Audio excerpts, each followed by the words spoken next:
Bush ending that report by James Clayton. Joining us now, Dominic Greive, the former Attorney General, who can give us the legal perspective as well as explaining how he sees things as a Remainer Conservative MP, and Andrea Jenkyns, who is always going to vote against the Prime Minister's deal. I think that's your pinned tweet, isn't it, Andrea? And is a Brexiteer and member of the ERG. Welcome to you both.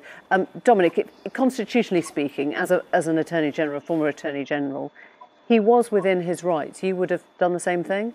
Completely within his rights. It is a very long-established convention. He spelt out its age and antiquity and its repeated reiteration right up to the 1920s. And he suggested that after the 1920s, the fact it hadn't been reiterated is that nobody had attempted to do this.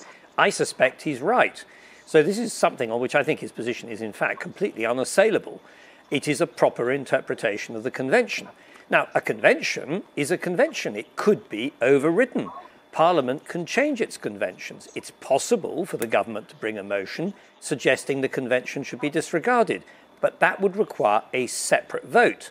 The reality, I think, is that if the government is most unlikely to get its meaningful vote through anyway, and it's most unlikely to get the convention removed for the same reason. You just heard Nadhim Zahawi there saying all they need to do is work on this majority, get the DUP on side, and then they can push the whole thing through. It's a done deal. That's possible. The point I'm making is that if they get a majority or a potential majority for their meaningful vote, it might well be that at the same time they get a majority to change or ignore the convention. But it's also possible that there are some MPs who'd be willing to support the government on the meaningful vote who won't be prepared to overturn the convention. You just don't know. But the problem that some people have with the Speaker is that he seems to choose which rules he keeps to and which rules he breaks.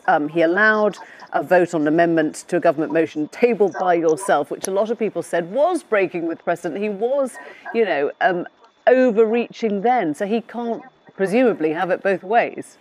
It's a fair comment that when he reinterpreted the rules to allow the amendment I'd tabled, that was undoubtedly a reinterpretation and a novel interpretation of the rules.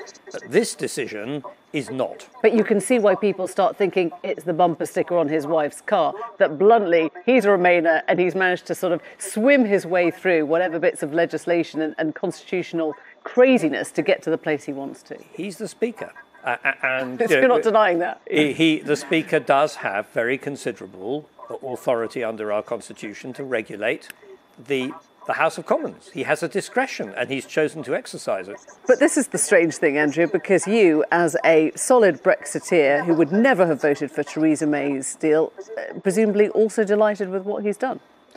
I won't say delighted. I think, we're all don't want to be in this situation, either side of the House, really. Go on. You were delighted when he said that he was going to take the vote off again. We saw it as an opportunity, but let's not take it away from that.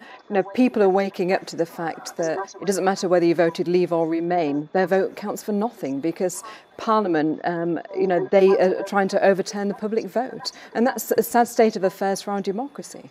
So this is a bigger picture, actually. What are we doing to our trust? You think that the Speaker is trying to overturn? No, I think the House are, people in the House. Unfortunately, Dominic, I'd put you in that category who's trying to overturn the democratic result. It's in the Prime Minister's... You don't believe that the MPs are voting with their conscience to deliver what they believe will be the best for their constituents and their country? You actually don't believe that? I think if the result had been 52% Remain, they wouldn't be trying to do this. So I think they're just trying to overturn the result. Now, let's also... And do you think that the Remain deal would have ignored the wishes of everyone who'd voted Leave to the same extent? I can't say everybody because, it's such a wide spectrum, but people voted, to take back control.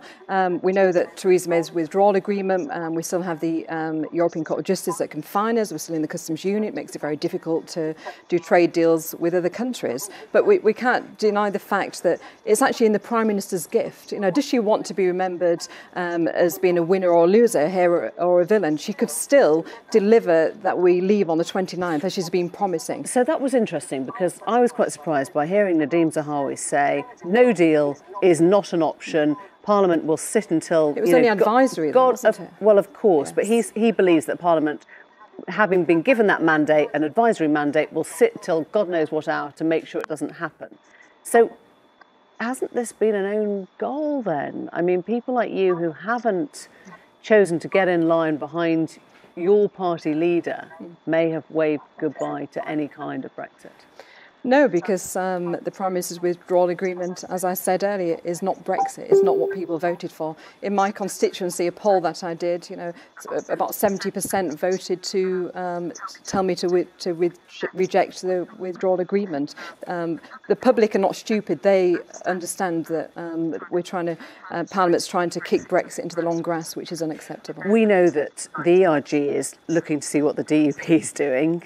Do you think there are enough people in the RG who are wavering? I'd put Jacob Rees-Mogg, possibly, you correct me, in the wavering category, who would have come on to meaningful vote 3 if it had happened this week? I haven't been working out the numbers, Emily, in all honesty.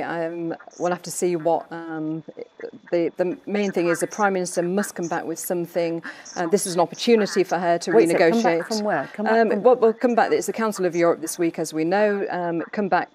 you don't really believe that Europe's going to suddenly offer her something, do you? Well, we know it's the way they operate. If you remember, time and time again, they said they're not going to bail out Greece. They still did in the final 24 hours. So you think Macron, anything's with possible. sort of Paris burning, is going to turn around and say, well, let's give an extra Philip to Theresa May's deal now? Anything's possible. It'd be mutually beneficial to get a good deal. But as the Prime Minister said, no deal's better than a bad deal. OK, thank you both very much indeed.